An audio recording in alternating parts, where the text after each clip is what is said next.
You're listening to Procurement 6, the weekly podcast from the team at Art of Procurement that summarizes this week in procurement in just 6 short segments. Hi there. I'm Kelly Barner, and today is Friday, February 16th, 2024. 6. This week's Procurement 6 is brought to you by the 2024 Procurement Orchestration Survey. Currently open for responses, this joint effort by Art of Procurement and Oro Labs will help us better understand one of the most popular new digital approaches in procurement. The survey takes less than 5 minutes to complete, and we will analyze the findings so that everyone can benefit from what we learn.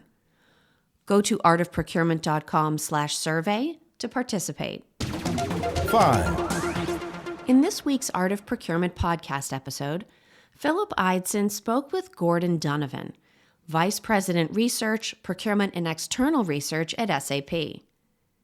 Art of Procurement recently partnered with SAP on a global research project where we heard from procurement leaders around the world on their current approaches and practices around managing services spend. While the final report is in the final stages of design, Gordon and Phil discussed some of the more interesting or surprising survey results, including the finding that more than half of services procurement professionals don't use contractual KPIs and SLAs to measure services performance. It was a surprising finding for sure. Let's hear Gordon's reaction. I think, interestingly, for services, it's harder to define what good looks like because for certain types of services, it is quite subjective.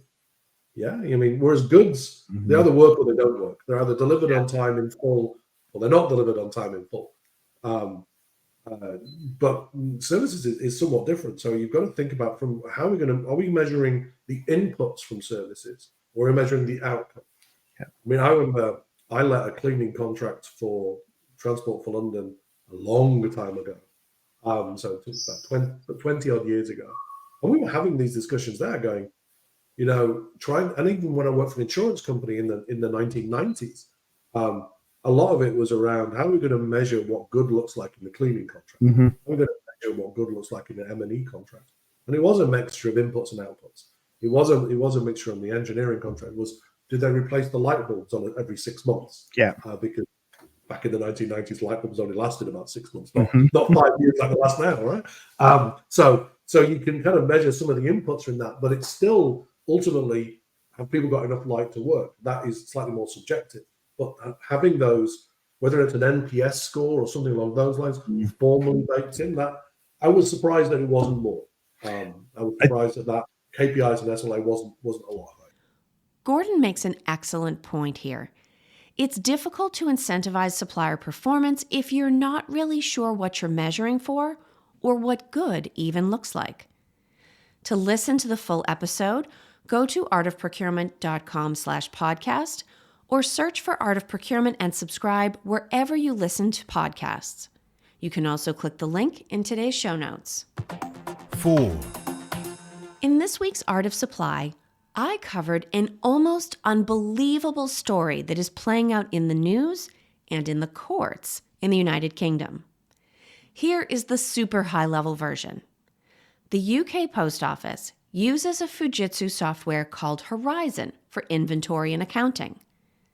Through a series of bugs, Horizon made it look like the individuals running each post office were stealing funds. Between 1999 and 2015, there were 983 convictions, leading to bankruptcy, jail time, lost reputations, harassment, and 4 suicides. If you live in the UK, you might recognize this story from Mr. Bates versus the Post Office, an ITV series that aired in January. If you're not, don't worry. The series is reportedly coming to PBS in April.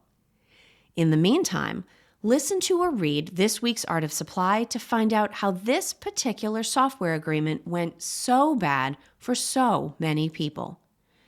Check out the link in today's show notes or go to artofprocurement.com/supply. This is Procurement 6 from Art of Procurement. To get notified every time an episode is published, go to artofprocurement.com/subscribe. 3.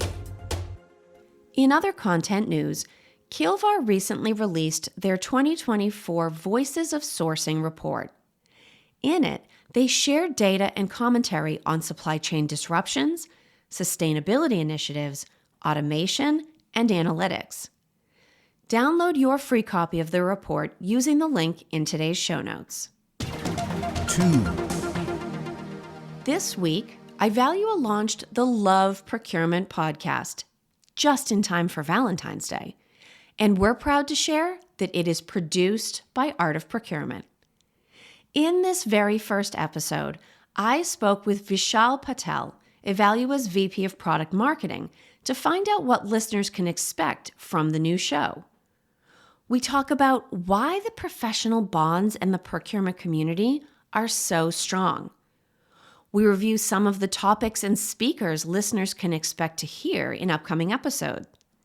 And of course, we talked about why he loves procurement. There will be a new episode every 2 weeks, so be sure to subscribe on your favorite podcast platform and be on the lookout for the next episode on February 27th. 1. Before I let you go, I want to leave you with a reminder to sign up for Digital Outcomes on February 28th if you haven't done so already.